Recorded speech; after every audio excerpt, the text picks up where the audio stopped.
Well, I went back down, and I haven't been there in a while, down the halls of Shudder, and I Hmm. watched a little movie called Influencer. I would not call it a horror movie. It's more of a psychological thriller type movie. Came out in Okay. 2022. I really liked this movie. It kept me on my toes. Every time I thought I knew where it was going, it took a sharp turn left and completely surprised me, which is Wow. great.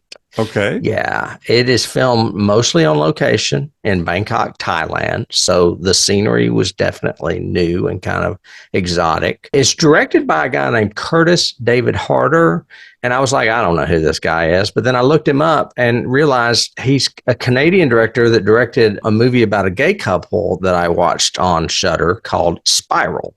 And it was good too. I watched it several years back. So I do like him. So he's obviously a pretty good director. That's just a teeny little blip on my radar now. The cast is great. It stars Emily Tennant, Cassandra Naud, and Rory J. Saper. I will say this not out of meanness, but just so that you may recognize her in the future. Cassandra has a very large birthmark on her face, and it's a bit distracting at first, but she elected, or her parents elected, not to have it removed. She went on and became an actor, and it actually does kind of play in a little bit to the plot of this movie. But Okay. she's beautiful. She's just got a very large, I guess, mole or straw. It's not a strawberry mark because it's not red, but it looks almost. At time when I first saw her, I thought it was a mask, and I went, "Whoa!" And then I realized, oh, okay, I did some research. Anyway, a synopsis is: while Hmm. struggling on a solo backpacking trip in Thailand, a social media influencer, Madison, meets CW, who travels with ease and shows her a more uninhibited way of living. But CW's interest in Madison takes a dark turn.